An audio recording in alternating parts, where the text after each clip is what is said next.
ആലിപ്പഴം പോലെ ഞവൽപ്പഴം പോലെ ഡയലോഗ് രണ്ടെണ്ണം വീണ് കിട്ടി. കുറച്ച് കഴിയുമ്പോഴത്തേക്ക് മമ്മൂക്ക വരും. അസൈൻ നോക്കട്ടെ, ഇതൊക്കെ അവൻ പറയേണ്ട ആവശ്യമില്ല, അത് പറഞ്ഞു കഴിഞ്ഞാൽ എന്റെ സസ്പെൻസ് തോന്നും. ഡയലോഗ് എല്ലാം കട്ട് ചെയ്ത് ആലിപ്പഴം പോലെ ഞാവൽപ്പഴം പോലെ കിട്ടിയ ഡയലോഗ് പോയി കിട്ടി. മാട്ടുപ്പെട്ടി മച്ചാൻ ജഗതി ചേട്ടൻ തിരുവനന്തപുരത്തുകാരനാണ്, ഒടുവിൽ ഉണ്ണികൃഷ്ണൻ പാലക്കാട്ടുകാരനാണ്. പക്ഷെ ഈ തിരുവനന്തപുരം ഭാഷ അത് ജഗതി ചേട്ടൻ ഭക്ഷണം കഴിക്കുന്ന സമയത്ത് ഞാൻ പറഞ്ഞു മതി മതി മതി എന്ന് പറയുമ്പോഴത്തേക്ക് ഒരു പഴം കൂടി താങ്ങൂല്ലേ പുള്ളി ഇടുന്നതാണ്. അപ്പൊ ഞാൻ പറയും താങ്ങൂല്ല എന്ന് പറഞ്ഞു. നിർത്തിയ നിറഞ്ഞു, ഒരു പഴം കൂടി താങ്ങൂല്ലേ? താങ്ങൂല. അയ്യോ. അപ്പൊ അതേപോലെ ഇദ്ദേഹത്തിന് പറ്റുമോ എന്നുള്ള ഡൗട്ടാണ്. അടിവാരത്തിലെ റോട്ടിന്റെ മൂലയ്ക്ക് നിന്ന് നിനക്ക് ചാക്ക് മാറി കിട്ടിയത് പൂത്ത പണച്ചാക്കല്ലേടേ. അന്ന് മുതലേ നീ കുബേരയായത്. അത് പാതി നക്കാൻ നിനക്കും തന്നില്ലൂടെ? അന്ന് മുതലല്ലേ നീ പ്രഭുവായത്. പടം കണ്ടു കഴിഞ്ഞാൽ രണ്ടും തിരുവനന്തപുരത്തുകാരൻ. ബലൂൺ എന്നാണ് സിനിമയുടെ പേര്. മലയാള നാടകവേദിയുടെ ഭീഷ്മാചാര്യനായ ഓ മാധവന്റെ മകൻ മുകേഷ് നായകനാകും. 43 കൊല്ലം മുമ്പ് ഒരു കോളേജ് സ്റ്റുഡന്റിന്റെ അടുത്ത് സിനിമയിൽ നായകനാന്ന് പറഞ്ഞ അയാളുടെ എക്സ്പ്രഷൻ എങ്ങനെ ഇരിക്കുന്നു അറിയാൻ ഞാനത് ദുൽഖറിന് അയച്ചു വിടും. ഞാൻ വിചാരിച്ച ദുൽഖർ ഒന്നും കാണത്തില്ലായിരിക്കും വിചാരിച്ചു. 2 മിനിറ്റിനാണ് Dulquer, Mukesh uncle wonderful days, thank you very much. ഞാൻ MLA ആവണമെന്നോ അല്ലെങ്കിൽ സജീവ രാഷ്ട്രീയത്തിൽ വരണമെന്നോ ആഗ്രഹിച്ചിരുന്നു. ആത്മവിശ്വാസം വന്ന ഒരു പ്രോഗ്രാമാണ് ബഡായി ബംഗ്ലാവ്. No script. ആർക്കെങ്കിലും ഒരാൾക്ക് ബഡായി ബംഗ്ലാവിലെ ആ കസേരയിൽ സ്റ്റാർട്ട് ക്യാമറ എന്ന് പറഞ്ഞിട്ട് വിത്തൗട്ട് സ്ക്രിപ്റ്റ് 10 മിനിറ്റ് ഇരിക്കാൻ പറ്റുമോ? മാറ്റർ വായുവിൽ നിന്ന് വരണം. അതൊക്കെ ജീവിതത്തിൽ ഒരു വലിയ പാഠമാണ്. Make every wedding unforgettable. Joya Lucas, world's favorite jeweler. Hello, welcome to movie world media. ഞാൻ മെഹർ ആൻഡ് ഇന്ന് എൻ്റെ കൂടെ ജോയിൻ ചെയ്തിട്ടുള്ളത് എനിക്ക് ഒത്തിരി ഇഷ്ടപ്പെട്ട, നമുക്ക് ഒത്തിരി ഇഷ്ടപ്പെട്ട the one and only Mukesh ഏട്ടൻ. മുകേഷ് ഏട്ടൻ നമസ്കാരം. എന്തൊക്കെയുണ്ട് വിശേഷം? സുഖമായിട്ടിരിക്കുന്നു? നല്ല വിശേഷം. ഓക്കെ. ഏറ്റവും പുതിയ വിശേഷം മെഹഫിലാണ്. അപ്പം ഈ ഒരു മൂവി മുകേഷ് ഏട്ടന് ഭയങ്കര സ്പെഷ്യൽ ആവാനുള്ള കാരണം എന്താ? ഒരു ആക്ടർ എന്ന നിലയിൽ എപ്പോഴും നമ്മൾ വ്യത്യസ്തമായ റോളുകൾ തിരക്കി പോകും. വ്യത്യസ്തമായ റോളുകൾ കിട്ടണമെന്നാണ് പ്രാർത്ഥന. കിട്ടിയാൽ വിടത്തുമില്ല. അപ്പൊ അങ്ങനെ എല്ലാവരും ഒരു ഹണ്ടാണ്. ചെയ്യാത്ത കാര്യങ്ങൾ ചെയ്യുക, ചെയ്ത ആൾക്ക് എന്തെങ്കിലും മടുപ്പ് വരാൻ സാധ്യതയുള്ളത് ഇനി ചെയ്യാതിരിക്കുക. അപ്പോൾ ടോട്ടലി ഡിഫറെൻ്റ് ആയിട്ടുള്ള ഒരു റോളാണ് മുല്ലശ്ശേരി രാജു. അദ്ദേഹം ജീവിച്ചിരുന്ന ഒരാളാണ് കോഴിക്കോട്ട്. മെഹഫിൽ എന്ന് പറഞ്ഞാൽ വൈകുന്നേരം ആ സന്ധ്യകളിൽ അദ്ദേഹത്തിൻ്റെ വീട് അദ്ദേഹം അസുഖബാധിതനായി കിടക്കുന്നതിന് മുമ്പും സജീവമായിരുന്നു. ചെറിയ സാന്നിധ്യമല്ല. യേശുദാസ് തൊട്ട് ജയചന്ദ്രൻ തൊട്ട് എല്ലാ പാട്ടുകാരും വൈകുന്നേരങ്ങളിൽ അവിടെ വന്ന് പാട്ട് പാടുകയും ഉല്ലസിക്കുകയൊക്കെ ചെയ്തത് കോഴിക്കോടിന്റെ ഒരു മുഖമുദ്രയാണ്, കോഴിക്കോടിന്റെ ഒരു ശീലവുമാണ്. അപ്പൊ അങ്ങനെ നിന്നിട്ട് അദ്ദേഹത്തിന് 14 കൊല്ലം അദ്ദേഹം ഒറ്റക്കിടപ്പാണ് കിടക്കുന്നത്. അപ്പൊ ആ ഭാഗമാണ് ഇത്. ശരിക്കും അദ്ദേഹത്തിന്റെ ഒരു കഥയാണ് നീലകണ്ഠൻ, ദേവാസുരം. അപ്പം അത് അദ്ദേഹത്തിന്റെ ഒരു ഫിക്ഷൻ സ്റ്റോറിയാണ്. ഇതാണ് ഒറിജിനൽ സ്റ്റോറി എന്ന് പറയുന്നത്. അദ്ദേഹം വീണതിന് ശേഷം 75% അദ്ദേഹത്തിന്റെ ഒരു ഫ്ലാഷ് ബാക്ക് പോലെ ഒരു 25% ഉണ്ട്. അപ്പോൾ അത് ആ ഒരു ത്രില്ലിലാണ്, ആ ഒരു ചലഞ്ചാണ്. മുകേഷ് ഏട്ടൻ രാഷ്ട്രീയത്തിലേക്ക് ഇറങ്ങാനുള്ള ഒരു പ്രചോദനം എവിടെയായിരുന്നു? അല്ല, ഞങ്ങളുടെ ഒരു രാഷ്ട്രീയ ഫാമിലി തന്നെയാണ്. പെട്ടെന്ന് ഇങ്ങനെ പൊട്ടിമുളച്ച് വന്നതല്ല. എൻ്റെ അച്ഛൻ ഒരു ആക്ടറായിരുന്നു, നാടക നടനായിരുന്നു. അമ്മയും നാടക നടിയാണ്. അതിനോടൊപ്പം തന്നെ അച്ഛൻ 16 കൊല്ലം പഞ്ചായത്ത് പ്രസിഡന്റുമായിരുന്നു, കമ്മ്യൂണിസ്റ്റ് പാർട്ടിയുടെ നേതാവായിരുന്നു. നാടകത്തിൽ നിന്ന് വരുന്നതിന് മുമ്പ് അച്ഛൻ കമ്മ്യൂണിസ്റ്റ് പാർട്ടിയുടെ പ്രവർത്തകനും നേതാവുമായിരുന്നു. അപ്പൊ അങ്ങനെ ഒരു ബാക്ക്ഗ്രൗണ്ട് നമുക്കുണ്ട് എന്ന് വിചാരിച്ച് ഞാൻ MLA ആവണമെന്നോ അല്ലെങ്കിൽ സജീവ രാഷ്ട്രീയത്തിൽ വരണമെന്നോ ആഗ്രഹിച്ചിരുന്നില്ല. ഒരു പ്രത്യേക സാഹചര്യത്തിൽ ഒരു 9 കൊല്ലമായി മുമ്പ് കൊല്ലത്ത് ഒരു കോംപ്രമൈസ് സ്ഥാനാർത്ഥി എന്നുള്ളത് ഒരുപാട് പേര് ആ MLA സ്ഥാനത്തിന് വേണ്ടി പാർട്ടിയിൽ തന്നെ അങ്ങനെ ഒരു ചർച്ച വന്നപ്പം മേളിലുള്ള നേതാക്കന്മാര് എന്നാൽ വഴക്ക് വേണ്ട, മുകേഷ് ഇരിക്കട്ടെ എന്ന് പറഞ്ഞ് ഒരു പ്രാവശ്യം ജയിച്ചു, 2ാമത്തെ പ്രാവശ്യം ജയിച്ചു. അപ്പൊ അങ്ങനെയാണ് വന്നത്. ഒരു ഇൻസ്പയറിംഗ് ആയിട്ടൊരു നേതാവ് ഉണ്ടാവുമായിരിക്കുമല്ലോ, അങ്ങനെ ആരായിരുന്നു? അല്ല, നേതാക്കന്മാര് കുറെ ആൾക്കാരുണ്ട്. അപ്പം അൾട്ടിമേറ്റ്ലി നമ്മൾ പിണറായി സഖാവാണ് ഈ നേതാവ്. അച്യുതാനന്ദൻ സഖാവും അദ്ദേഹം ഞാൻ ഉള്ളപ്പോൾ ഇല്ലായിരുന്നു എങ്കിൽ പോലും അദ്ദേഹത്തെ ഇന്റർവ്യൂ ചെയ്യാനും അദ്ദേഹത്തിൻ്റെ കൂടെ സംസാരിക്കാനും ഒക്കെ നേതാവ് ഞാൻ മനസ്സിലാക്കുന്നത് ഇപ്പം വലിയ നേതാവാവണമെന്നില്ല. നേതാവ് എന്ന് പറഞ്ഞാൽ is equal to a man with അല്ലെങ്കിൽ എ പേഴ്സൺ വിത്ത് സൊല്യൂഷൻസ്. ആണായാലും പെണ്ണായാലും നേതാവ് ഇപ്പൊ നമ്മൾ എന്താ ചെയ്യേണ്ടത്, ചിന്തിക്കുന്നതിന് മുമ്പേ പറയാണ് അറിയാം. മറ്റേത് അങ്ങോട്ട് ചെയ്ത് ഇതിങ്ങനെ ചെയ്ത് കഴിഞ്ഞാൽ 100% കറക്റ്റ്. അതാണ് ഈ പേഴ്സണാലിറ്റിയിലല്ല നേതാവ് നിൽക്കുന്നത്. വലിയ ജാഥ വരുന്നു, മെയിൻ നേതാവിനെ കാണുന്നില്ല. ഇപ്പൊ ചെറിയൊരാള് അങ്ങനെ ഭയങ്കര ഗ്ലാമറൊന്നും ഇല്ലാത്ത, പക്ഷെ അയാളുടെ കയ്യിലാണ് സൊല്യൂഷൻസ് ഉള്ളത്. അപ്പൊ അങ്ങനെ സൊല്യൂഷൻസ് ഉള്ള ഒരുപാട് നേതാക്കന്മാരുമായിട്ട് നമ്മൾ അത്ഭുതപ്പെടുത്തുന്ന തരത്തില് ഇങ്ങനൊരു സാഹചര്യത്തിൽ നമ്മൾ പകച്ചു നിൽക്കും ചില സമയത്ത്. അപ്പൊ ഞാൻ എൻ്റെ ഒരു ബുദ്ധി അനുസരിച്ച് നില്ലേ എല്ലാവരും വരട്ടെ ആലോചിക്കാം എന്ന് പറഞ്ഞിട്ട് നമുക്കറിയാവുന്ന ഒരു നേതാവ് കാണും സൊല്യൂഷൻസ് ഉള്ള. ചോദിക്കുമ്പോൾ പുഷ്പം പോലെ പറയുകയാണ്. അപ്പൊ ഞാൻ തന്നെ വിചാരിക്കും എന്തുകൊണ്ട് ഞാനത് പറഞ്ഞില്ല. അപ്പൊ അത് അങ്ങനെ നേതാക്കന്മാരെ നമുക്ക് ഇഷ്ടപ്പെടുന്നു. ഈ എല്ലാ പാർട്ടിയിലും ഉണ്ട്. ഓക്കെ, അപ്പം ബലൂണിൽ തുടങ്ങി ഇപ്പൊ മെഹഫിലിൽ വന്ന് നിക്കാണ്. എനിക്ക് തോന്നുന്നു 43 വർഷം അല്ലേ? 43 വർഷം. ഈ ഒരു 43 വർഷം തിരിഞ്ഞു നോക്കുമ്പോൾ ഒരുപാട് മുഖങ്ങൾ മനസ്സിലേക്ക് വരുന്നുണ്ടാവും. ആദ്യം ഓടി വരുന്ന ഒരു മുഖം ആരുടെ ആയിരിക്കും? അല്ല, ഞാൻ ചോദിക്കുന്നത് ഏത് മേഖലയാണ്? നമ്മള് TV ഉണ്ട്, നാടകമുണ്ട്, രാഷ്ട്രീയമുണ്ട്, എന്തും ആയിക്കോട്ടെ. അങ്ങനെ അത് പെട്ടെന്ന് പറഞ്ഞു കഴിഞ്ഞാൽ ഒരുപാട് മുഖങ്ങളുണ്ടാവും. ഒരുപാട് മുഖങ്ങളല്ല, ഒരുപാട് പേർക്ക് നിരാശ വരും. ഞാൻ വിചാരിച്ചിരിക്കുന്നു ഞാനായിരിക്കുമെന്നാണെന്ന്, എന്റെ പേര് പറഞ്ഞില്ലല്ലോ. അപ്പൊ അങ്ങനെ ഒരുപാട് നല്ല ഫ്രണ്ട്സും കാര്യങ്ങളും ഒക്കെ ഉണ്ട്. അങ്ങനെ എടുത്തു പറഞ്ഞു കഴിഞ്ഞാൽ ബാക്കിയുള്ളവർക്ക് വിഷമമാകും. എന്നാലും ഏറ്റവും കൂടുതൽ കടപ്പെട്ടിട്ടുള്ളത് ആരുടെ അടുത്താണ്? എല്ലാ ഫ്രണ്ട്സുമായിട്ടും എനിക്ക് കടപ്പാടുണ്ട്. അത് ഒരു പക്ഷെ സിനിമയിൽ നിന്നായിരിക്കണമെന്നില്ല, അതിനകത്ത് നമുക്ക് പരാതിയുമില്ല. സിനിമയിൽ അങ്ങനെ വലിയ ഫ്രണ്ട്സ് വരരുത്. എല്ലാവരുമായിട്ടും ഒരു മീഡിയം ഫ്രണ്ട്ഷിപ്പ്. കാര്യം എന്ന് പറഞ്ഞാൽ സിനിമ ഒരാൾക്ക് എന്തെങ്കിലും ഒരു ചെറിയൊരു മിസ്റ്റേക്ക് വരുമ്പോഴല്ലോ അയാളെ മേളിലോട്ട് വരുന്നത്, അയാളുടെ റോള് കിട്ടുന്നത്, അയാളുടെ സ്ഥാനം കിട്ടുന്നത്. അപ്പൊ ആരോഗ്യകരമായ ഒരു മത്സരമല്ലാതെ ആത്മാർത്ഥ എൻ്റെ റോള് നീ എടുത്തോടെ, നിന്റെ അത്രയും ഒരു സ്നേഹവും ഉള്ള ഒരു ഫ്രണ്ടിനെ ഞാൻ കണ്ടിട്ടില്ലെന്ന് പറഞ്ഞാൽ അയാൾ പോയി. അപ്പൊ ഇങ്ങനെ നിൽക്കുന്ന ഒരു സംഭവമാണ് സിനിമ. ഇപ്പൊ TV-യിൽ പോലും അത്രയില്ല. ഞാൻ ചെയ്യുന്ന ആങ്കറിങ് ഒക്കെ ആണല്ലോ, അയാൾ ചെയ്തോട്ടെ, ഞാനില്ലാത്ത സമയത്ത് വേറെ ആളെ. ഇതെന്ന് പറഞ്ഞു കഴിഞ്ഞാൽ അങ്ങനെയല്ല. നമ്മുടെ ലൈഫാണ്. എന്നാൽ ആരെയും വിഷമിപ്പിക്കരുത്, വേദനിപ്പിക്കരുത്, കുതുകാൽ വെട്ടരുത്, ചതിക്കരുത്, വഞ്ചിക്കരുത്. എന്നാൽ മാത്രമേ ഒരു കലാകാരന് മനസ്സമാധാനം വരുത്തുള്ളൂ. അതെ അതെ. ഈ ഒരു 43 വർഷം എന്ന് പറയുമ്പം ഒരുപാട് ഉയർച്ചകളും വീഴ്ചകളൊക്കെ ഉണ്ടായിട്ടുണ്ടാവും.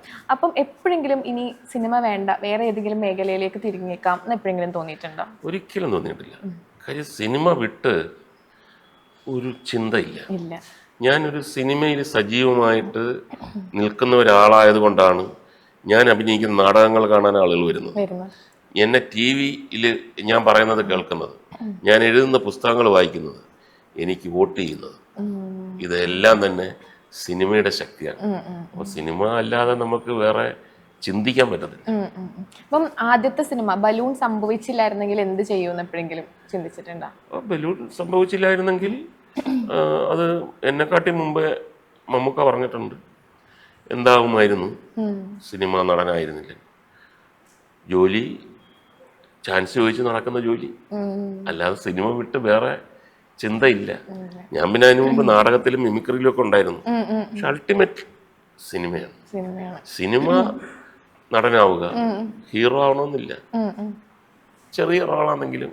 അപ്പം ആദ്യത്തെ സിനിമ ഹീറോ ആയിരുന്നു.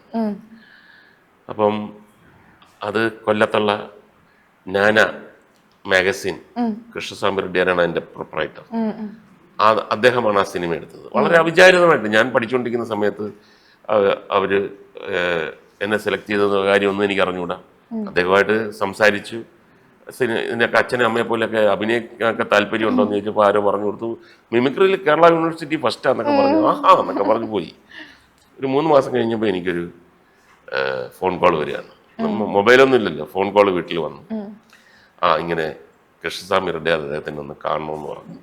ഞാനവിടെ ചെല്ലുന്നു ഓഫീസിൽ.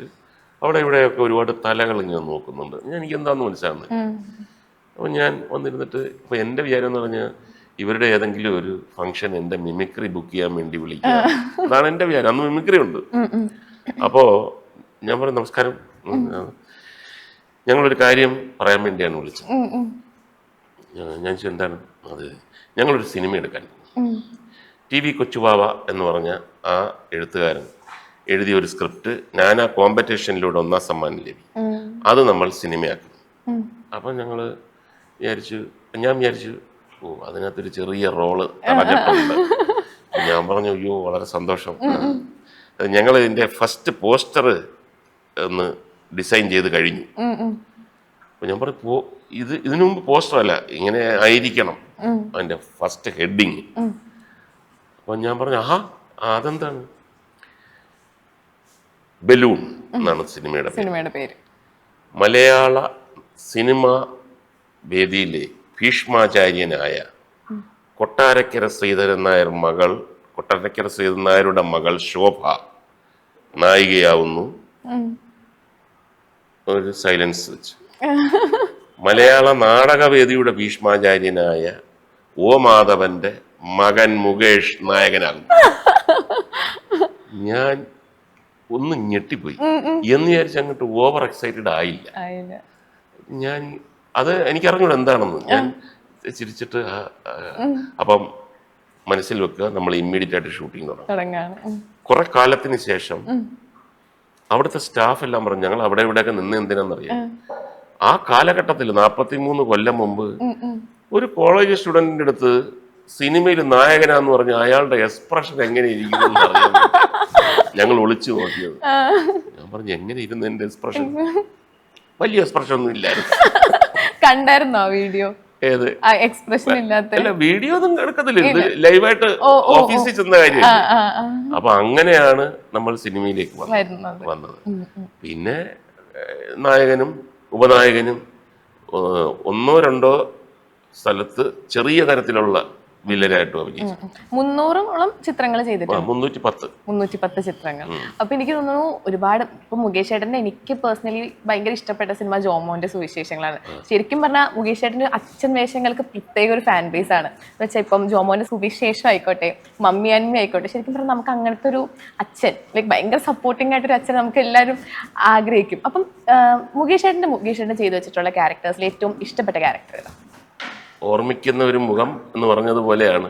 അതിനേക്കാൾ ഡേഞ്ചറാണ് ഈ ഏറ്റവും ഇഷ്ടപ്പെട്ട കഥാപാത്രം ഏതാന്ന് ചോദിക്കുന്ന കാര്യം. ഒരുപാട് ഡയറക്ടർമാരും സ്ക്രിപ്റ്റ് റൈറ്റേഴ്സും പ്രൊഡ്യൂസർമാരും ഇപ്പോഴും വിചാരിച്ചിരിക്കുന്നത് നമ്മുടെ പടത്തിന്റെ പേരെ പറയാൻ പറ്റൂ, അതില്ലേ അയാൾ അങ്ങനെ ചെയ്തെന്ന്. നമ്മൾ മാറുമ്പോഴത്തേക്ക് ഭയങ്കര വിഷമം വരും. ഒരുപാട് ഇപ്പം ജോമോന്റെ സുവിശേഷങ്ങൾ എന്ന് പറഞ്ഞ് അത് ഇപ്പം അടുത്ത സമയത്ത് ഞാൻ അതിന്റെ കന്നഡ വെർഷൻ അല്ല, കന്നഡ ഡബിങ് ഒരു സീൻ ആരും എനിക്ക് അയച്ചു തന്നു. ഞാനും ദുൽഖറും ഒക്കെ ആയിട്ടുള്ള ഒരു സീൻ. ഞാൻ പുല്ലുപോലെ കന്നഡ പറയുകയാണ്, പിന്നെ ദുൽഖർ പറയുന്നുണ്ട്. ഞാനത് ദുൽഖറിന് അയച്ചു കൊടുത്തു. ഞാൻ വിചാരിച്ച ദുൽഖറൊന്നും കാണത്തില്ലായിരിക്കും എന്ന് വിചാരിച്ചു. കാര്യം ഇത് ഒരു 2 മിനിറ്റിനാണ് Dulquer, Mukesh uncle wonderful days, thank you very much. കാര്യം എന്ന് പറഞ്ഞു കഴിഞ്ഞാൽ അവരൊക്കെ ഭയങ്കരമായിട്ട് എൻജോയ് ചെയ്തെന്നുള്ളതാണ് അതിന്റെ അർത്ഥം. അപ്പൊ അതിനകത്ത് മമ്മൂക്ക ഇല്ലല്ലോ. അപ്പം ഞാൻ ഇന്നസെന്റ്, സത്യന്തിക്കാട് എല്ലാവരും ഈ ഷൂട്ടിങ് ഈ ലൈറ്റപ്പ് ഒക്കെ ചെയ്യുമ്പോഴത്തേക്ക് ഇരുന്നിട്ട് ഇങ്ങനെ തമാശകളൊക്കെ പറഞ്ഞ് ചിരിക്കുമ്പോഴത്തേക്ക് അതിനകത്ത് ദുൽഖറുണ്ട്. അപ്പൊ ദുൽഖറിന്റെ ആ ഏജിലുള്ള അല്ലെങ്കിൽ ആ തലമുറയിലുള്ള ആരും തന്നെ ഞങ്ങള് ഇരിക്കുന്ന സ്ഥലത്തൊന്നും വന്ന് കേൾക്കുകയും ചെയ്യത്തില്ല, സംസാരിക്കുകയും ചെയ്യത്തില്ല.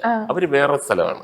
നമ്മളൊക്കെ സീനിയേഴ്സ് എന്ന് പറഞ്ഞിട്ട് ഒന്നാമത് നമ്മൾ പറയുന്നത് അവർക്ക് പലതൊക്കെ മനസ്സിലാവുന്നില്ല. അപ്പൊ അങ്ങനത്തെ അപ്പം ദുൽഖർ ഫുൾ ടൈം ഞങ്ങൾ ഇരുന്ന് സംസാരിക്കാന്ന് ഉടനെ കസേര ഇട്ടുണ്ട്. ഒരു 3 ദിവസം കഴിഞ്ഞപ്പോഴത്തേക്ക് മമ്മൂക്ക എന്നെ വിളിച്ച്, എടാ എനിക്ക് ഭയങ്കര സന്തോഷം തോന്നുന്ന ഒരു കാര്യം നിന്നുമായിട്ടും ഒന്ന് പിന്നെ ഷെയർ ചെയ്യാൻ വേണ്ടി. ഞാൻ എന്ത് പറ്റി?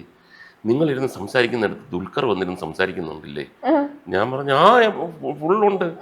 എടാ അത് ഭയങ്കര ഗുഡ് സൈനാടാ. അതിനകത്ത് അവൻ അതിനകത്ത് ചേരുന്നു എന്ന് പറഞ്ഞു കഴിഞ്ഞാൽ അതൊരു ഭയങ്കര നമുക്ക് ആ പ്രായത്തിലുള്ള പിള്ളേരെ കിട്ടാത്ത സാധനമാണ്. ദാറ്റ് മീൻസ് അവൻ അതിനകത്ത് പെട്ട് കയറി കഴിഞ്ഞു. എനിക്ക് ഭയങ്കര സന്തോഷമായെന്ന് പറഞ്ഞു. അപ്പൊ അത് തന്നെയാണ് ഞാൻ എപ്പോഴും എൻ്റെ മക്കളടുത്തും പറയുന്ന ഒരു കാര്യമുണ്ട്. എൻ്റെ മക്കളടുത്ത് മാത്രമല്ല, എൻ്റെ ആ മക്കളുടെ പ്രായത്തിലുള്ളവരുടെ അടുത്തൊക്കെ പറയുന്നതെന്ന് പറഞ്ഞാൽ ഞാനൊക്കെ സിനിമയിൽ വന്നത് തന്നെ ഹീറോ ആവാനല്ല.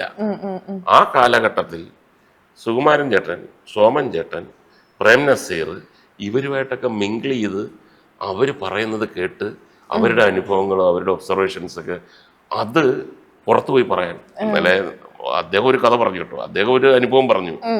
അപ്പം അത് മിസ്സാക്കരുത്. എവിടെ ഒരു ചാൻസ് കിട്ടിയാൽ, സിനിമയാണോന്നില്ല, മുതിർന്ന ആരെങ്കിലും, സാഹിത്യകാരനാവാം, അധ്യാപകരാകാം, അപ്പോൾ അവരുടെ കൂടെ ചേരുമ്പോഴാണ് നമുക്ക് എന്തെങ്കിലും ഒരു അറിവ് കിട്ടുന്നത്. അല്ലെങ്കിൽ അവിടെ നിൽക്കും നമ്മൾ. ഓക്കെ, അപ്പം ഏറ്റവും ഇഷ്ടപ്പെട്ട സിനിമ പറയണ്ട ചേട്ടന്, ഏറ്റവും കൂടുതൽ അപ്രീസിയേഷൻ കിട്ടിയിട്ടുള്ള ഒരു സിനിമ? അപ്രീസിയേഷൻ എന്ന് പറഞ്ഞു കഴിഞ്ഞാൽ ഇപ്പോഴും കിട്ടിക്കൊണ്ടിരിക്കുന്ന ഒരു സിനിമയാണ് ഗോഡ് ഫാദർ. അപ്പൊ ഗോഡ് ഫാദറിന്റെ ഒരു കാര്യം പറയുമ്പോൾ ഒരു വർഷം ഒരു വർഷമല്ല, 410 ദിവസം. 410 ദിവസം. ഒരു വർഷം എന്ന് പറഞ്ഞാൽ 365 ആകുന്നുള്ളൂ. ഓരോ ദിവസവും കൂടുതൽ ഓടുക എന്ന് പറഞ്ഞാൽ കളിച്ച കാര്യമല്ല കേരളത്തില്. തിരുത്തപ്പെടാനാകാത്ത റെക്കോർഡാണ്. ഇനി ആരും ഒരിക്കലും തിരുത്താൻ പറ്റത്തില്ല. 410 ദിവസം ഒന്നും ഓടത്തില്ല. അപ്പം അത് വേറെ തന്നെ ഒരു വൈബ് സിനിമ അല്ലേ? എപ്പോഴും എത്ര വട്ടം വേണമെങ്കിലും കണ്ടിരിക്കും. 2-1.5 കൊല്ലം മുമ്പ് ഞാൻ ഈ തിരുവനന്തപുരത്ത് ഒരു പ്രോഗ്രാം നടക്കുകയാണ്. അപ്പൊ അതിന്റെ ഒരു റിഹേഴ്സൽ സ്റ്റേജ് പ്രോഗ്രാമാണ്, ഗവൺമെന്റ് പ്രോഗ്രാമാണ്, നവകേരള സദസ്. പെട്ടെന്ന് എനിക്ക് ഒരു ഫോൺ കോൾ വരികയാണ്. ഞാനേ പിന്നെ പബ്ലിക് റിലേഷൻസ് സെക്രട്ടറി സിജോയാണ്. ഞാൻ പറയാം, എന്താ സിജോയ്, ഒന്ന് കൈരളി തിയേറ്റർ വരെ ഒന്ന് പറയണം. ഞാൻ പറഞ്ഞ് ഇപ്പൊ പറയാൻ പറ്റത്തില്ല, അതെനിക്കറിയാം, അവിടെ റിഹേഴ്സൽ നടക്കാമെന്ന് അറിയാം. ഒരു 10 minutes ഒന്ന് വന്നിട്ട് പോകണം. അപ്പം ഞാൻ പറഞ്ഞ് ഇവിടെ ഭയങ്കര ആൾക്കാർ മുഴുക്ക വെറുതെ ഇരിക്കുന്നു, എന്ത് സംഭവിച്ചാലും ശരി അത് മുകേഷ് ഏട്ടൻ കണ്ടിരിക്കണം, വന്നിരിക്കണം. ഞാൻ എടുത്ത് പറഞ്ഞു ഞാൻ ഇപ്പോൾ വരാമെന്ന്. കാറെടുത്ത് നേരെ, എല്ലാം തിരുവനന്തപുരത്ത് തന്നെ, തൊട്ടടുത്ത് തന്നെ. ഞാൻ കൈരളി തിയേറ്ററിൽ ചെന്നപ്പോഴത്തേക്ക് കാണുന്നത് ഒരു ഹൗസ് ഫുൾ ഷോയാണ്. എല്ലാം ചെറിയ കോളേജ് പിള്ളേര്, സ്കൂൾ ഫൈനലിൽ പഠിക്കുന്ന പിള്ളേരെല്ലാം കാണിക്കുന്ന പടം ഗോഡ് ഫാദർ. അപ്പം 33 കൊല്ലം മുമ്പായിരുന്നു. ഞാൻ പറഞ്ഞു 33 കൊല്ലം മുമ്പ് ഞങ്ങളിത് അവതരിപ്പിക്കുമ്പം, ഷൂട്ട് ചെയ്യുമ്പം ഇങ്ങനെ ഒരു അനുഭവം എനിക്കുണ്ടാവുമെന്ന് പ്രതീക്ഷിച്ചില്ല. അപ്പൊ എന്നെ കണ്ടോടുകൂടി അവർ ഭയങ്കര സന്തോഷമായി.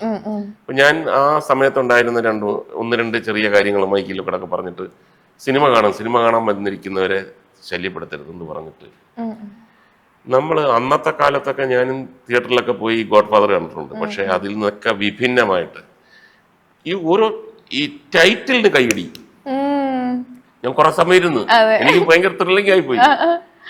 നമ്മൾ പറയുന്ന ഒരു തമാശ പെട്ടെന്ന് ഒരു സീൻ തുടങ്ങുന്നതിനെല്ലാം ഒരു തിയേറ്റർ മുഴുക്ക കൈയടിയാണ്.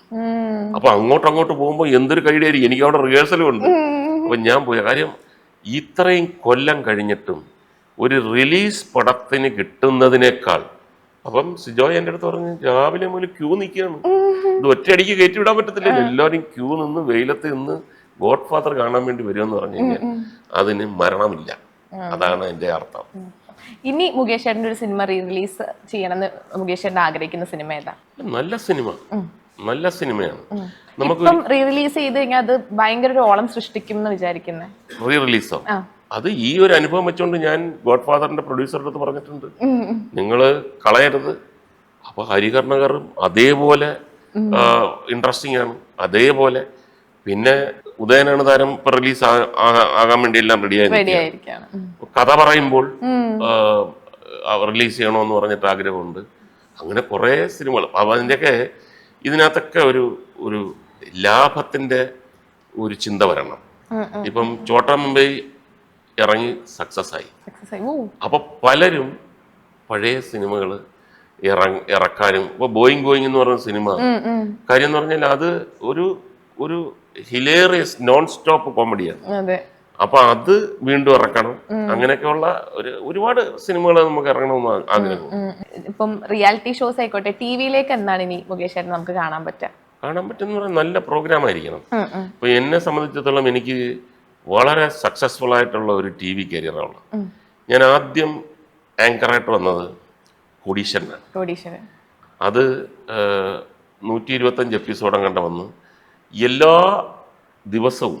അപ്പൊ ഈ റേറ്റിംഗ് എന്നൊക്കെ പറഞ്ഞാൽ 15 ആണ്. 15 എന്ന് പറഞ്ഞാൽ ഇപ്പോഴൊക്കെ ചിന്തിക്കാൻ പറ്റാത്ത റേറ്റിംഗ് ആണ്. എല്ലാ ദിവസവും 15 ആണ്. അപ്പൊ അത് ഇങ്ങനെ വന്നിട്ട് അത് കഴിഞ്ഞൊരു ഡീൽ ഓർ നോ ഡീൽ 7 കൊല്ലമാണ് ഡീൽ ഓർ നോ ഡീൽ ചെയ്തത്.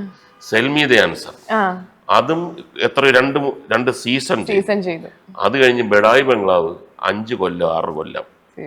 അത് കഴിഞ്ഞ് കിടിലം ഒരു പ്രോഗ്രാം ചെയ്തു. അത് എല്ലാം സക്സസ്ഫുൾ പ്രോഗ്രാംസ് ആണ്. അതിനർത്ഥം എന്ന് പറഞ്ഞാൽ ഞാനൊരു സിനിമ ചെയ്യുന്നത് പോലെ തന്നെ ഇപ്പം വിജയിക്കണം പരാജയപ്പെടണം അത് പിന്നത്തെ കാര്യം. അത് ഓരോ പ്രോഗ്രാമിനും ഓരോ സിനിമയ്ക്കും ഫെയ്റ്റ് ഉണ്ട്. പക്ഷേ ജെനുവിനായിട്ട് ആളുകൾക്ക് താല്പര്യം ഇൻട്രസ്റ്റിംഗ് ആണ്, നമ്മൾ അവരെ മുൾമുനയിൽ നിർത്തും എന്നൊക്കെ ഉള്ള ഒരു കോൺഫിഡൻസ് എനിക്ക് വരണം. അപ്പോഴാണ് ഞാൻ അത് നമുക്ക് മുന്നോട്ട് പോകാം.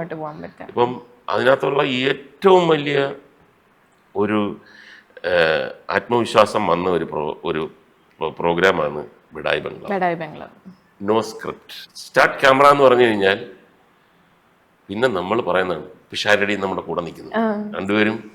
പിന്നെ അതങ്ങനെയല്ല, ആ സമയത്ത് അപ്പം ഞാൻ എപ്പോഴും സിനിമയിലുള്ള ആൾക്കാർ അടുത്ത് ഞാൻ ഇരിക്കുമ്പം പലരും പറഞ്ഞിട്ടുണ്ട്, ശരി ആർക്കെങ്കിലും ഒരാൾക്ക് ബഡായി ബംഗ്ലാവിലെ ആ കസേരയിൽ സ്റ്റാർട്ട് ക്യാമറ എന്ന് പറഞ്ഞിട്ട് വിത്തൗട്ട് സ്ക്രിപ്റ്റ് 10 മിനിറ്റ് ഇരിക്കാൻ പറ്റുമോ?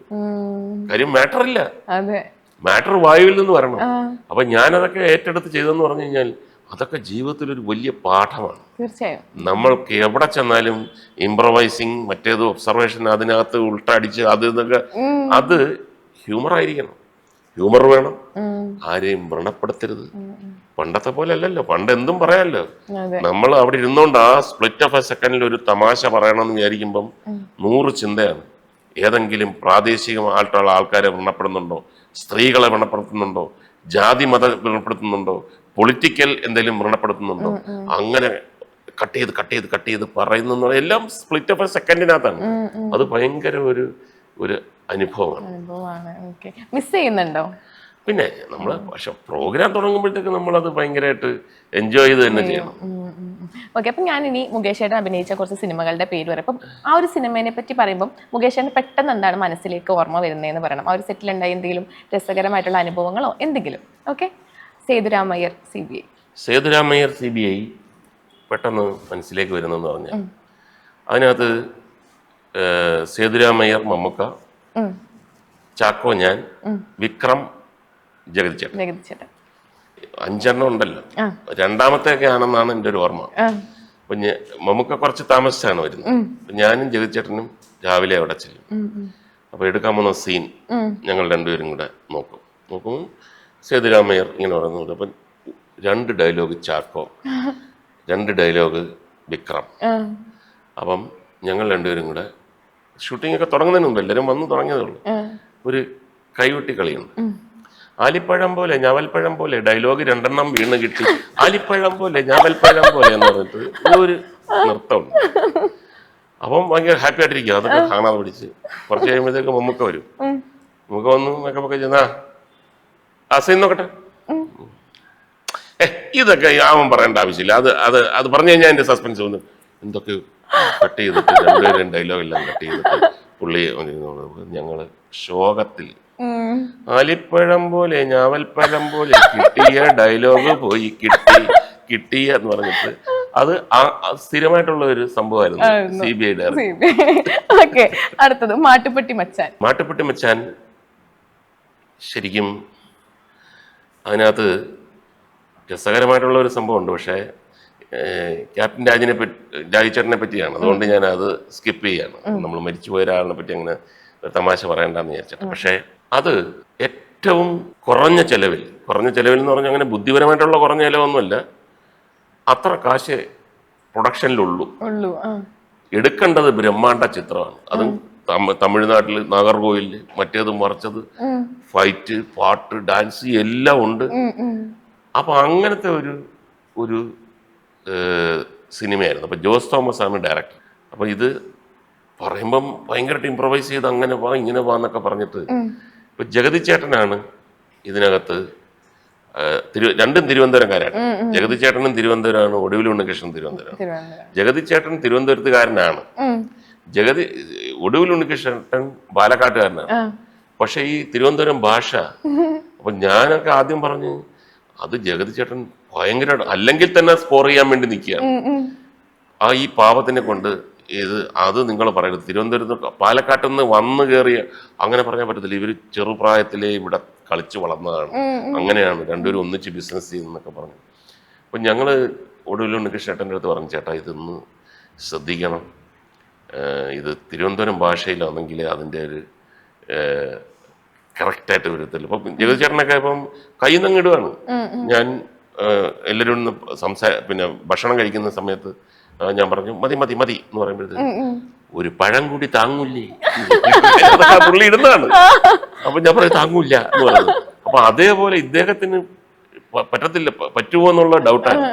പക്ഷെ നമ്മളെ അത്ഭുതപ്പെടുത്തിക്കൊണ്ട് ഇപ്പം അദ്ദേഹം നമ്മുടെ കൂടെ ഇല്ലെങ്കിലും ഒടുവിൽ ഉണ്ണികൃഷ്ണൻ ചേട്ടൻ ജഗതി ചേട്ടന്റെ കൂടെ കിടപിടിക്കുന്ന തരത്തില് കഷ്ടപ്പെട്ട് ഈ എഴുതിക്കൊണ്ടുവരുന്ന ഡയലോഗ് മുഴുക്ക അവിടെ ചോദിക്കുകയും അദ്ദേഹം അത് പറയുന്നിട്ട് ഇത് കറക്റ്റ് ആയോ എന്ന് പറഞ്ഞിട്ട് നല്ല എഫർട്ട് എടുത്ത് പടം കണ്ടു കഴിഞ്ഞാൽ രണ്ടും തിരുവനന്തപുരത്തുകാരാണ്. അപ്പൊ അത് നമ്മൾ ആ ഒരു അപ്രിസിയേഷൻ കൊടുക്കണം. ഓക്കെ, അടുത്തത് അടികപ്പിയാരെ കൂട്ടമണി. എന്റെ ഫേവറേറ്റ് മൂവിയാണ് അടികപ്പിയാരെ കൂട്ടമണി. അടികപ്പിയാരെ കൂട്ടമണിയില് എന്റെ ഓർമ്മ എന്ന് പറയുന്നത് അവസാനം പ്രേതം വന്നിട്ട് ഈ ഇദ്ദേഹം ഫാദർ ഈ കുരിശൊക്കെ ആയിട്ട് ചെന്നിട്ട്, അപ്പൊ അതിനകത്ത് ഇവർക്ക് പ്രത്യേകമായിട്ട് ഡയലോഗ് ഒന്നും എഴുതി വെച്ചിട്ടില്ല. ഇങ്ങനെ കുരിശൊക്കെ വെച്ചിട്ട് ഇങ്ങനെ ഒഴിഞ്ഞു പോകുന്നൊക്കെ പറയുന്നത്.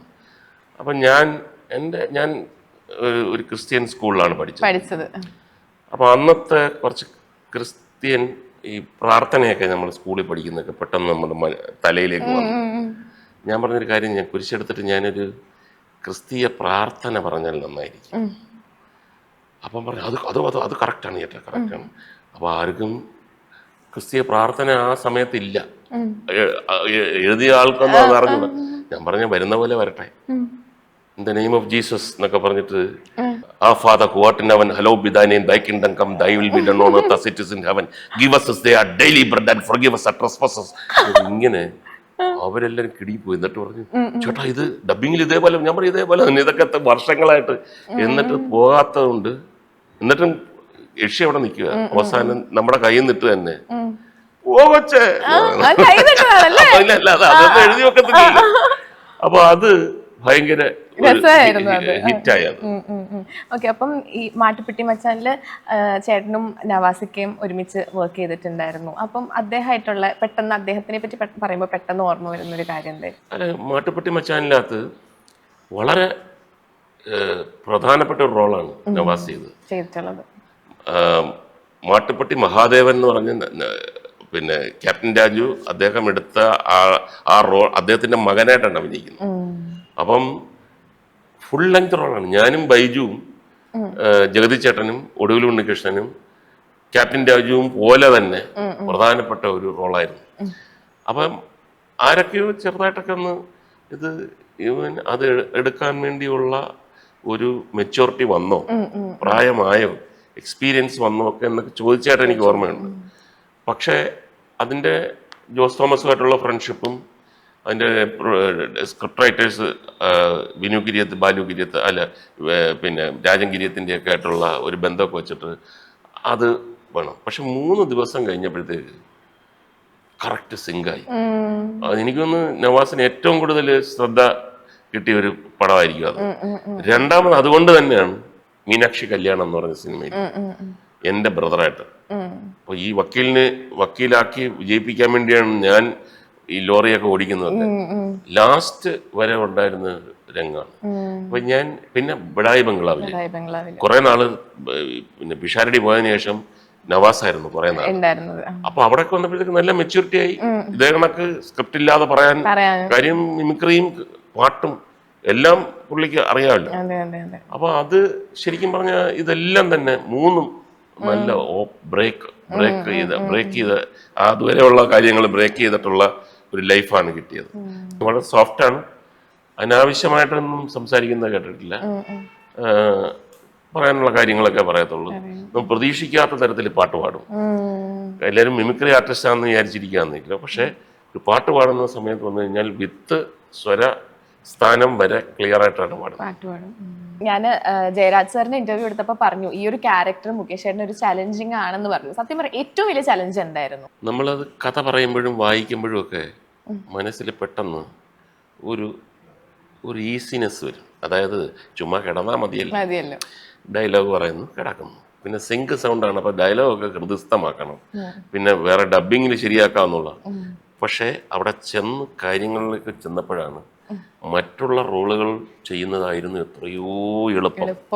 കാര്യം നമ്മൾ എങ്ങനെയാണോ തുടക്കത്തിൽ കിടക്കുന്നത്, എവിടെ ഏത് വിരലാണോ അനക്കാൻ സാധിക്കുന്നത് ഫസ്റ്റ് ഷോട്ടിൽ, കഴുത്ത് എവിടം വരെയാണോ അടക്കാൻ സാധിക്കുന്നത്, എങ്ങനെയാണോ ഡയലോഗ് ഡെലിവർ ചെയ്യുന്നത്, അത് തീരുന്നത് വരെ വേണം. അല്ലെങ്കിൽ അതിനകത്ത് കണ്ടിന്യൂറ്റി അടിക്കും. അത് ഒരു ആക്ടറിൻ്റെയും ഡയറക്ടറിൻ്റെയും ഏറ്റവും വലിയ ശ്രദ്ധ വരേണ്ട സ്ഥലമാണ്. അപ്പോൾ അവിടെ വന്നപ്പോഴേക്കും നമ്മൾ കുറച്ച് ഒരു ദിവസം 2 ദിവസമൊക്കെ ആയപ്പോഴത്തേക്ക് യൂസ്ഡ് ആയെങ്കിലും ഡയലോഗിനേക്കാൾ പ്രധാനം മാനറിസം. ഏതൊക്കെ അവയവങ്ങളാണ് നമുക്ക് ചലിപ്പിക്കാൻ പറ്റുന്നത്, എവിടെയാണ് നോക്കാൻ പറ്റുന്നത്, ഇങ്ങോട്ട് നോക്കാൻ പാടുണ്ടോ, നമ്മൾ അഭിനയിച്ചു വരുമ്പോഴത്തേക്ക് അതല്ല ഞാൻ എന്ന് പറയും, പക്ഷെ അതല്ല ഞാൻ പറയാൻ പാടുള്ളൂ. അപ്പൊ അതിന്റെ ഒരു ശ്രദ്ധ ഭയങ്കര ഒരു ത്രില്ലിങ് സംഭവമായിരുന്നു. നമ്മൾ പോസ്റ്റർ നോക്കുമ്പോൾ 2 ഫോട്ടോയും അച്ചട്ട് പോലെ, ആ ഒരു ചിരി, സെയിം ചിരി. അപ്പൊ ഈ ഒരു മുല്ലശ്ശേരി രാജുവിനെ പഠിക്കാൻ ഒരുപാട് ശ്രമിച്ചിട്ടുണ്ടാവില്ലേ? ഇല്ല, അങ്ങനെ നമ്മൾ അത് ഒരു സിനിമയിൽ നിന്ന് വിട്ടുപോകും. നമുക്ക് കഥാപാത്രം വേണം, ഇത്രയൊക്കെ കാര്യങ്ങളാണ് എന്ന് മാത്രമേ അറിയാൻ പാടുള്ളൂ. അല്ലെങ്കിൽ ചിലപ്പോൾ ഒരു ഡോക്യുമെന്ററി ടൈപ്പിൽ അതല്ല നമ്മൾ ഉദ്ദേശിക്കുന്നത്. അദ്ദേഹത്തിൻ്റെ ഒരു കഥ പറയുന്നു. അപ്പം ഈ 2 പടങ്ങൾ, ഒന്ന് മുല്ലശ്ശേരി രാജുവും അദ്ദേഹത്തിന്റെ വൈഫ്. ഇതിപ്പം മുല്ലശ്ശേരിയായിട്ട് അഭിനയിക്കുന്ന ഞാനും എൻ്റെ വൈഫായിട്ട് അഭിനയിക്കുന്ന ആശാ ശരത്. ഫോട്ടോ കണ്ടു കഴിഞ്ഞാൽ വളരെ സിമിലാരിറ്റിയാണ്.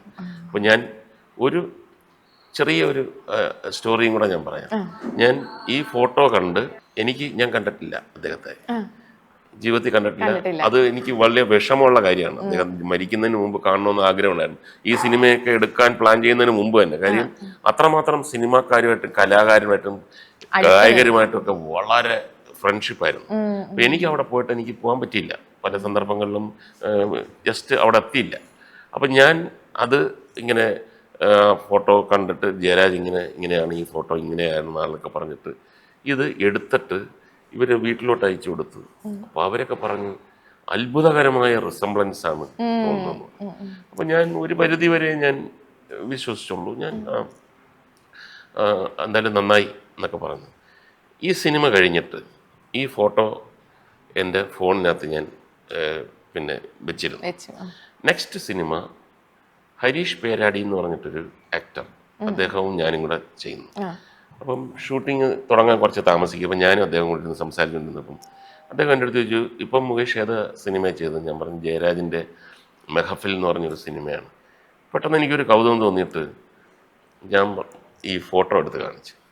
അപ്പോൾ അദ്ദേഹം ഇങ്ങനെ നോക്കിയിട്ട് പറഞ്ഞു, ഈ കഥാപാത്രത്തിൻ്റെ പേരെന്താണ്?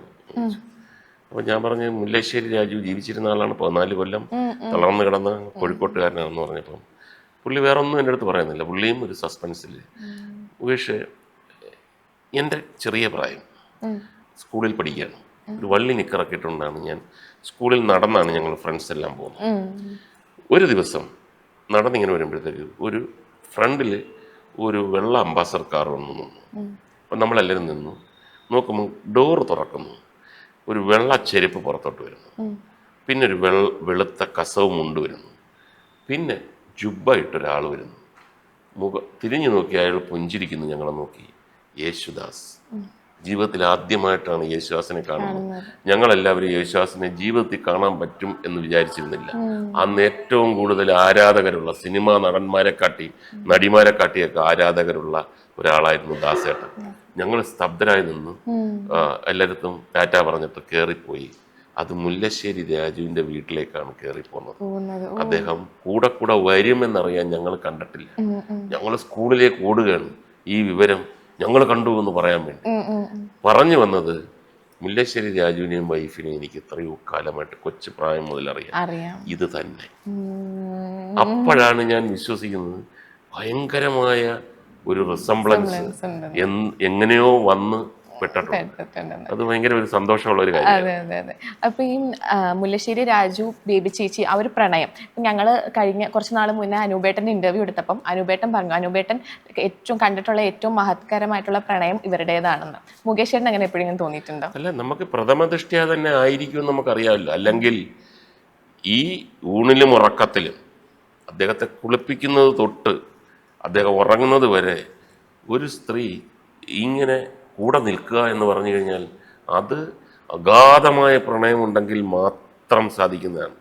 ഒരു മടിപ്പ് കാര്യം അല്ലെങ്കിൽ തന്നെ ഫുൾ എനർജി ആയിട്ട് ഫുൾ ആരോഗ്യത്തോടെ നിൽക്കുന്ന എത്രയോ കുടുംബങ്ങൾ പ്രശ്നമാകുമ്പോൾ ഈ രോഗിയായിട്ട് കിടക്കുന്ന അദ്ദേഹത്തിൻ്റെ ഫ്രണ്ട്സ് വന്നു കഴിഞ്ഞാൽ പണ്ട് എങ്ങനെയായിരുന്നു അവരെ അതേപോലെ സൽക്കരിക്കുക.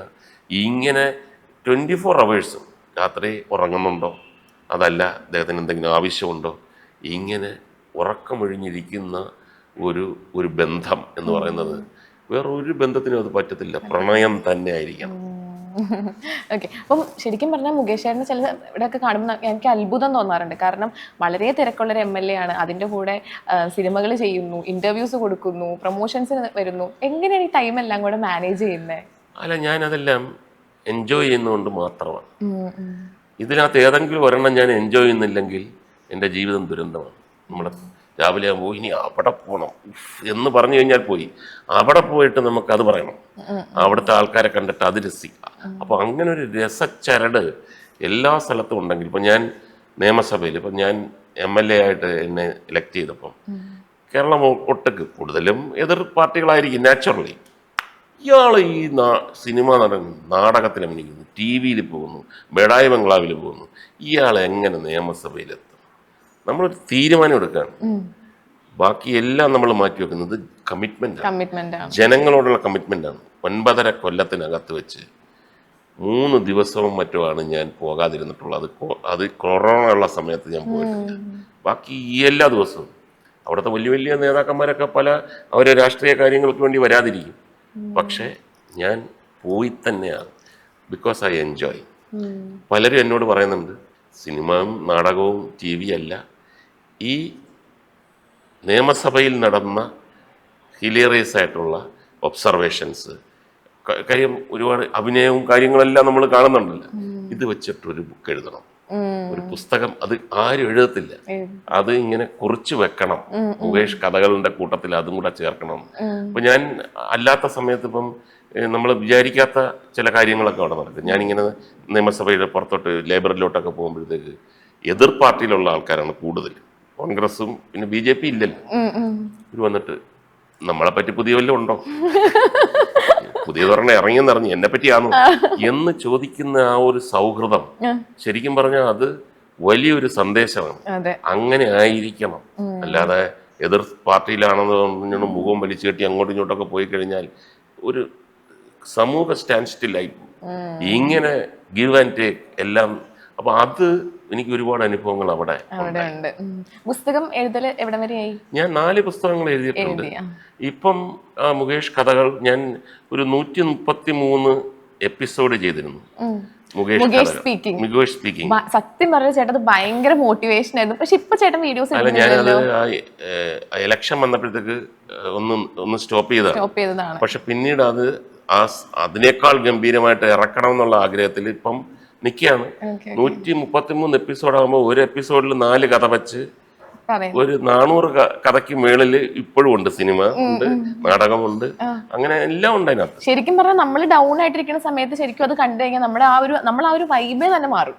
ഭയങ്കര ഒരു മോട്ടിവേറ്റിംഗ് ആണ് അതൊക്കെ. അല്ല, അത് ഇതിനകത്തുള്ളൊരു ഗുണം എന്ന് പറഞ്ഞു കഴിഞ്ഞാൽ ഈ യൂട്യൂബിന്റെ പ്ലസ് പോയിന്റുകൾ വളരെ പ്ലസും മൈനസും ഉണ്ട്. മൈനസാണ് കൂടുതൽ എങ്കിലും ലോകത്തുള്ള എല്ലാവർക്കും കാണാമല്ലോ. അപ്പൊ എല്ലാ സ്ഥലവും ഇന്ത്യ വിട്ടു കഴിഞ്ഞാൽ ബാക്കിയുള്ള സ്ഥലത്ത് എല്ലാവരും കാറിലാണ് ജോലിക്ക് പോകുന്നത്, എല്ലാം ട്രാഫിക്കിലുമാണ്. അപ്പൊ അപ്പോഴെല്ലാം ഇത് കാണുക, കേട്ടത് തന്നെ വീണ്ടും കേൾക്കുന്നു. നിർത്തിയപ്പോ എനിക്ക് എല്ലാം തരത്തിലാണ് ഞാൻ നോക്കിയപ്പോ 1 year മുന്നെയാണ് ഒരു വീഡിയോ ഇട്ടേക്കുന്നത്. ഇനി തിരിച്ചു വരുമോ? വരും, വേറെ ഫോർമാറ്റിൽ വരും. ഓ ഓക്കെ. അപ്പം ഞങ്ങളിപ്പോ കഴിഞ്ഞ ദിവസം ശ്രാവണിന്റെ ഇന്റർവ്യൂ എടുത്തിട്ടുണ്ടായിരുന്നു. അപ്പൊ ശ്രാവൺ ആണെങ്കിൽ ഇപ്പം 6 വർഷത്തിന് ശേഷം റീ എൻട്രി ചെയ്യാണ്. ഇന്നാണ് സുമതി വളവ് ഇറങ്ങിയിട്ടുള്ളത്. അപ്പം ചേട്ടൻ ഈ 6 വർഷം ശ്രാവണ് കൊടുത്തിട്ടുള്ള ഒരു ബെസ്റ്റ് പീസ് ഓഫ് അഡ്വൈസ് ചോദിച്ചാൽ എന്തായിരിക്കും പറയാ? ഈ കലയുടെ ഒരു വലിയൊരു മാജിക് ഉണ്ട്, ഒരു ആകർഷണം.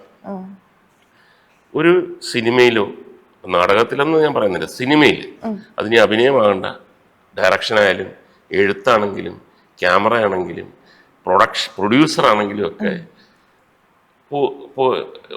ഒന്ന് കയറിയിട്ട് പോകേണ്ടതായിട്ട് വരുന്ന ഒരു സാഹചര്യം. ഇപ്പൊ ശ്രാവണിനെ പറ്റി പറയുകയാണെങ്കിൽ, ശ്രാവൺ ആ സമയത്ത് പഠിച്ചുകൊണ്ടിരിക്കുകയായിരുന്നു. ഒരു വെക്കേഷൻ വന്നപ്പോഴത്തേക്ക് 6 കൊല്ലം മുമ്പ് ഒരു സിനിമ അഭിനയിച്ചു.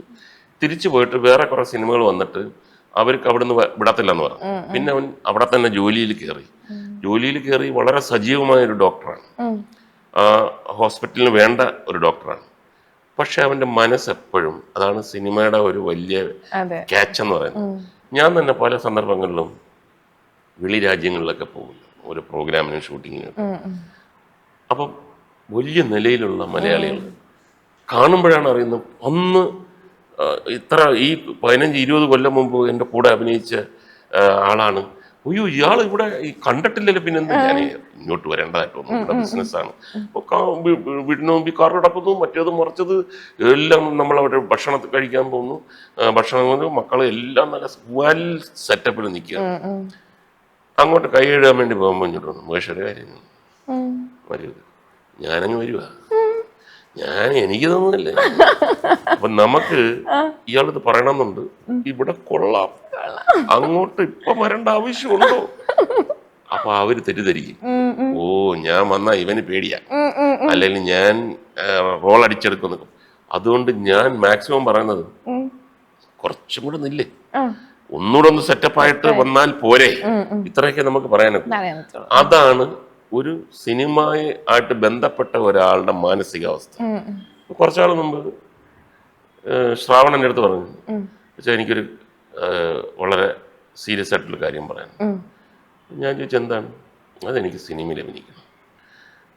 അങ്ങനെ അഭിനയിച്ചങ്ങ് ജീവിതകാലം മുഴുക്കെന്നല്ല, എനിക്ക് 3-4 സിനിമയിൽ അഭിനയിക്കണം, പ്രത്യേകിച്ച് ഒരു സിനിമയിൽ അഭിനയിക്കണം, അത് ഏതെങ്കിലും ഒരു സിനിമയിൽ.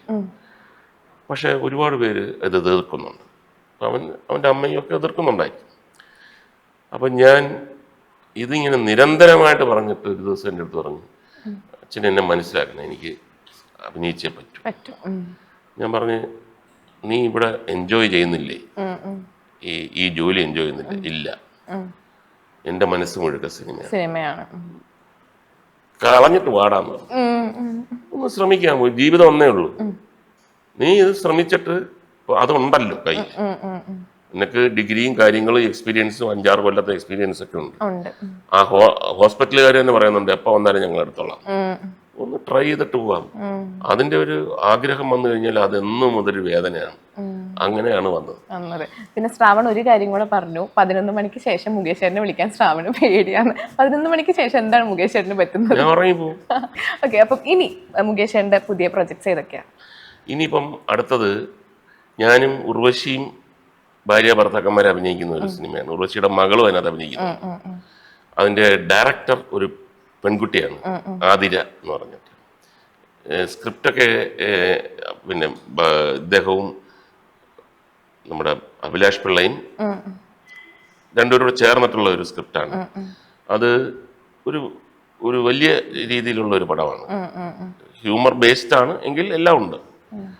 അപ്പോൾ അതിപ്പം അടുത്ത മാസം നമ്മൾ ആരംഭിക്കുകയാണ്. അതിൻ്റെ ഒരു പ്രിപ്പറേഷനാണ്.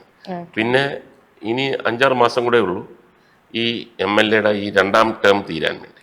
ഇപ്പോഴാണ് കൂടുതലും ഉദ്ഘാടനങ്ങളും ഈ കാലഘട്ടം നമ്മൾ മുഴുക്ക ചെയ്ത കാര്യങ്ങൾ, പിന്നെ അതിൻ്റെ ഒരു പരിസമാപ്തി.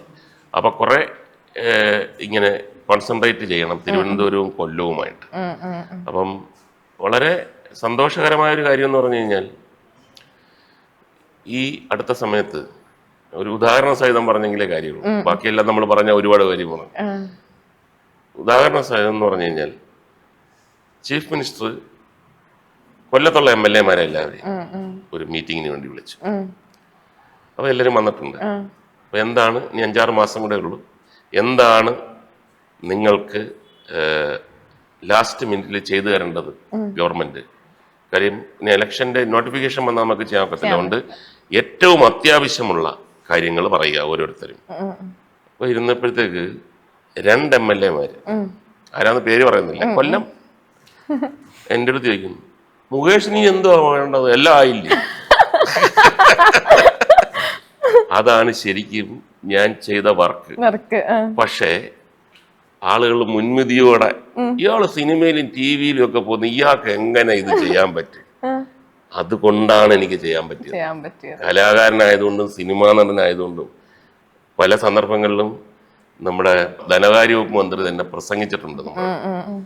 അദ്ദേഹം രാവിലെ വന്ന് ഓഫീസിൽ ഇരുന്ന് കഴിഞ്ഞാൽ എങ്ങനെയാണ് നമ്മൾ നോ എന്ന് പറയുന്നത്? അത് സിനിമയുടെ ശക്തിയാണ്. പല സന്ദർഭങ്ങളും നമുക്കത് ചെയ്തിട്ടുണ്ട്, കിട്ടിയിട്ടുണ്ട്. അപ്പൊ അതനുസരിച്ച് അതിന്റെ ഒരു ലാസ്റ്റ് ഭാഗമാണ്. അതുകൊണ്ട് അതും കഴിഞ്ഞിട്ട് നമുക്ക് അടുത്തത് നമുക്ക് അറിഞ്ഞൂടാ എന്താണെന്നുള്ളത്.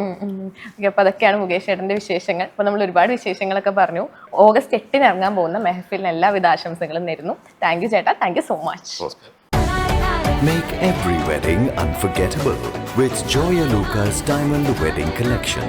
Joya Lucas, world's favorite jeweler.